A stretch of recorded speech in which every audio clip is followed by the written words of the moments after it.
Welcome to GM Vision, where we break down contracts, cap strategy, and front office decisions like a GM.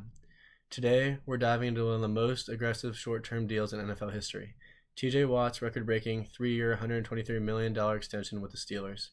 This extension is added on to the last year of his previous deal, which will reflect how the signing bonus is spread out. This deal averages out to $41 million per year, with $108 million guaranteed, making Watt the highest paid non-quarterback in NFL history on an annual basis. It's a short, explosive bet on one of the league's most dominant edge rushers. So now let's take a look at the full contract breakdown. So here we have the full contract breakdown. We go through the base salary, the prorated bonus, roster bonus, guaranteed salary, and the cap hit. So as you can see, it is a 3-year deal. We have 2025 on there, making the 4 years. This is the last year of his previous deal. That's why you see the big jump in base salary going from 2025 to 2026. Then looking at the prorated bonus, this is going to be the $40 million signing bonus that he gets up front when he signs.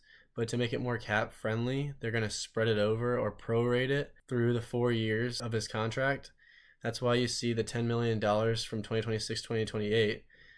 The reason for the $19 million number in 2025 is it's the previous prorated bonus from his last contract, which was $9 million, with the new $10 million prorated bonus added on to it.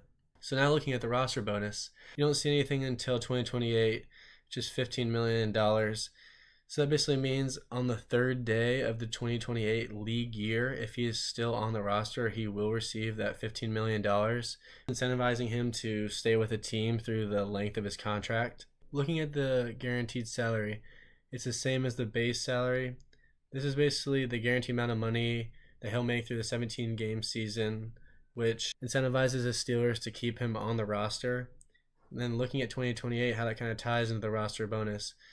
They were incentivized to keep him on the roster, and now he, in 2028, with the roster bonus being $15 million, is incentivized to be on the team. Now we take a look at the cap hit. You do see a significant jump from 2025 to 2026 again because that is the last year of his previous deal compared to the first year of his new deal. Also looking at it, you can see that the cap hit's going to be the base salary plus any bonuses that he has throughout the year. Now you don't see it here because this contract is pretty straightforward, but in a lot of other contracts you have likely to be earned and not likely to be earned bonuses. Likely to be earned will show up on the cap.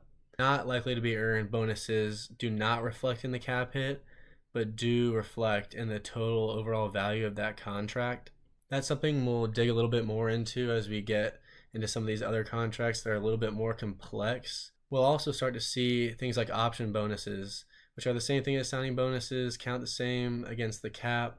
The only difference is it will be triggered later in the contract, basically giving room for teams to create cap space, to save cap space until later years.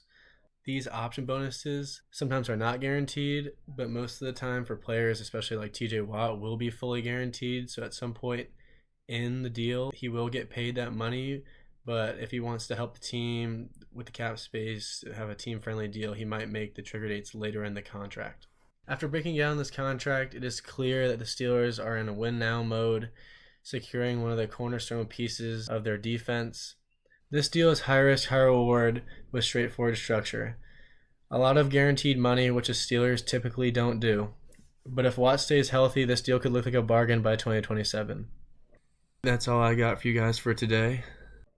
Like, subscribe, and drop a comment. Was this deal worth it for the Steelers? Would you have paid this much if you were the GM? Also drop any questions you have about the contract and what contract should I do next. That's all we got. Thank you, and I'll see you next time.